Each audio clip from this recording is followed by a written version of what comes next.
안녕하세요. 실전 경험을 통해 터득한 가성비가 생생한 정보만 엄선해서 전해드리는 꿀팁맘이에요.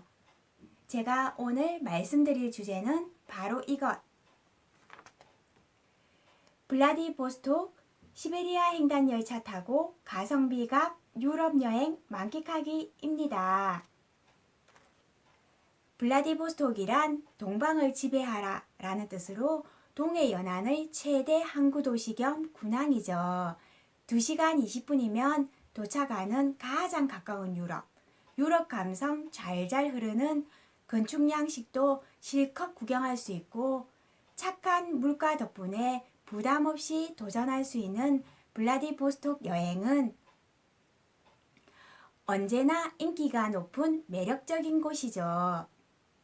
우선 영상 보시기 전에 좋아요, 구독 부탁드리겠습니다. 10월달에 간 블라디보스톡 배낭여행은 여행하기 딱 좋은 날씨였어요. 수영복만 걸치고 물놀이를 즐기는 사람들도 있고 산책로를 따라 조깅하는 사람들도 눈에 띄네요. 옷차림이 가벼우니까 배낭 둘러매고 걸어다니기 훨씬 수월하더라고요. 기차역 주변에 관광명소가 근접해 있어서 도보로 이동할 수 있어 편하더라고요. 유럽풍의 건물과 젊음이 가득한 아르바트 거리를 걸어다니는 금발머리 미녀들을 보는데 정말 인형이 따로 없었어요. 같은 여자인 저도 한동안 눈을 뗄 수 없을 정도로 넋놓고 바라보게 되더라고요. 겨울 왕국 엘사를 보는 듯한 착각에 빠지게 되더라고요. 해양공원 내 까루셀 놀이공원은 우리나라의 대형 테마파크와는 비교가 안 되지만 관람차, 회전거네, 바이킹, 범프카 등 의외로 아기자기하지만 다양한 놀이기구가 있더라고요. 거리에 쭉 늘어선 건물들이 참 유럽스러웠어요. 가장 가까운 유럽이 맞나 보네요. 블라디보스톡 거리들을 걷다 보면 아시아와 유럽이 오묘하게 섞인 듯한 느낌을 계속 받게 되네요. 러시아 마지막 황제 니콜라이 2세가 방문한 걸 기념하기 위해 세운 개성문, 바로 옆에 있는 성 앤드류 허람, 미사가 아닌 기도만 하는 작은 사원이에요. 모두 다 참 아기자기하네요. 러시아는 지구가 육지 면적의 9분의 1을 차지하는 세계에서 가장 넓은 영토인데 왜 이리 스케일이 소박한지 모르겠네요. 비가 이렇게 추적추적 내리는데도 영혼의 불꽃이 꺼지지 않고 있는 것이 신기했고 거참 이름값 하네라는 생각이 들었어요. 잠수함 박물관 C-56 잠수함은 제2차 세계대전에서 활약하던 길이 80m로 핵 잠수함이 나오기 전까진 최고의 잠수함이었다네요. 처음에 내부에 들어가 둘러볼 때까진 솔직히 별 감흥 없었는데 알고 다시 보니까 C-56 잠수함이 달리 보이더라고요.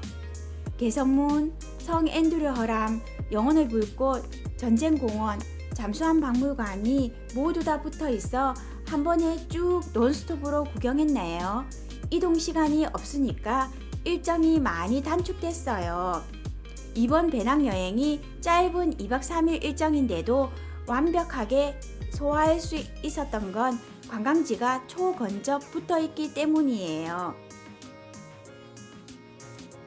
사람보단 비둘기들이 더 많았던 혁명광장은 1937년 강제 이주를 위해 고려인들을 집합시켜 놓고 열차에 태웠다고 합니다. 그래서 기차역 옆에 붙어 있었나 보네요. 역사적으로는 썩 유쾌한 장소가 아니었네요. 독수리 전망대는 온통 황금빛으로 밝히는 전망이 주변 야경과 함께 어우러져 있는 멋진 금각교를 파노라마로 감상할 수 있는 곳인답니다. 이곳은 꼭 야경 투어하길 추천드려요. 기차역에서 도보로 약 10분 정도 거리에는 영화 왕과 나의 대머리 배우로 유명한 율 버리너의 생가가 있더라고요. 물론 여기에도 그의 동상이 떡하니 세워져 있는 건 기본이겠죠? 암튼 러시아인들 동상 사랑은 유별나잖아요. 작은 연립주택처럼 보였는데 들어가 구경하고 싶었지만 개방을 않더라고요. 아쉬운 마음에 동상 앞에서 인증샷만 찍었네요. 블라디보스톡이 워낙 작은 항구 도시이기도 하지만 이곳에서도 역시 곳곳에 한국 관광객이 참 많네요. 아시아와 동남아 여러 나라를 여행해 보니 어디서나 한국 관광객과 중국 관광객이 제일 많더라고요. 중국은 워낙 인구가 많으니까 그런가 싶은데 우리나라는 소득 수준이 그 정도로 높나 싶어 새삼 놀랄 때가 많답니다.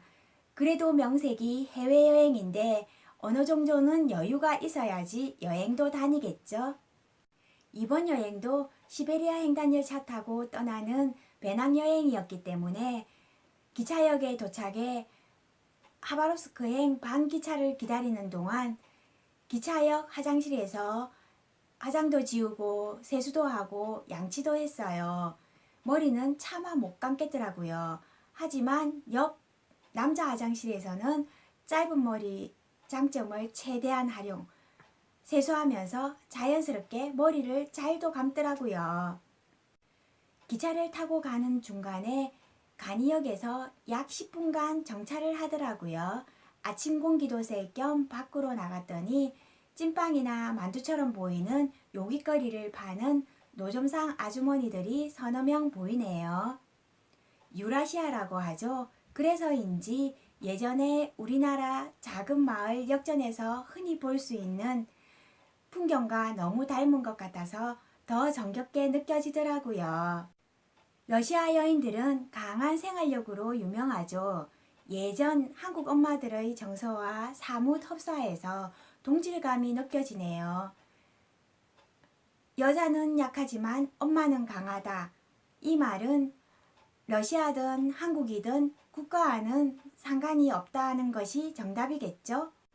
처음으로 가는 러시아 여행이기도 하고 다른 일행들도 함께한 여행이었기 때문에 허리띠 졸라매고 무조건 지출을 줄일 수만도 없어서 그땐 그나마 조금 여유있게 썼던 것 같아요. 맛집 건색에서 찾아가서 먹고 종업원들 모두 러시아 전통 의상 차려입고 손님을 맞이하는 딱 봐도 부티 잘 자르는 식당에 들어가서 바가지 된통 쓰고 나오기도 했어요. 그 식당에서의 한 끼 식사로 공동경비 지출이 쑥 올라갔거든요.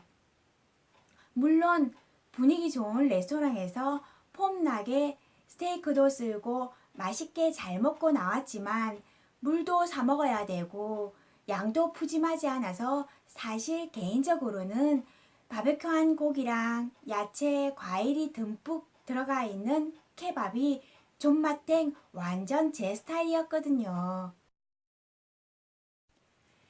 마지막 날 공항 가기 직전 코스를 잡아 중국시장을 구글맵 켜고 버스 타고 찾아갔어요.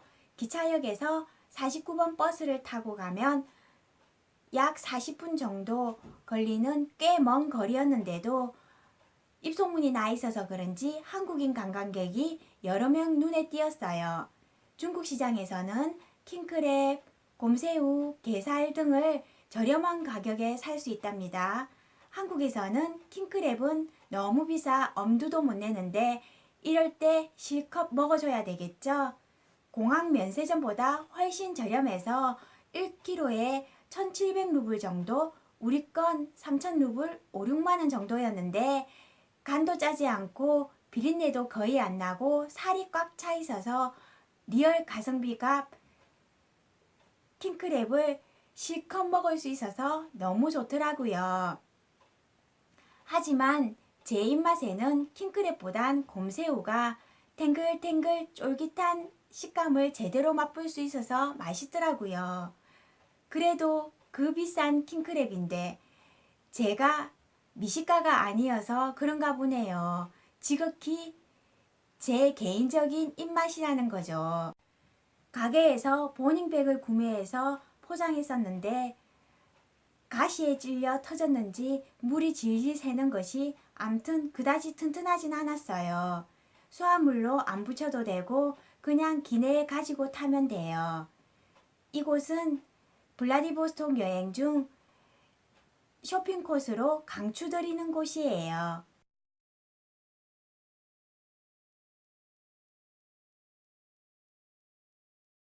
이곳에서 운행하는 버스들은 우리나라에서 중고차를 수입해 온 것 같더라고요.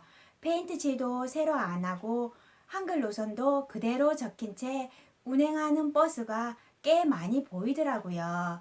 이곳에서 한국 버스들 보니까 반갑기도 하고 아무렇지 않게 그렇게 다니는 것이 신기하고 웃겼어요.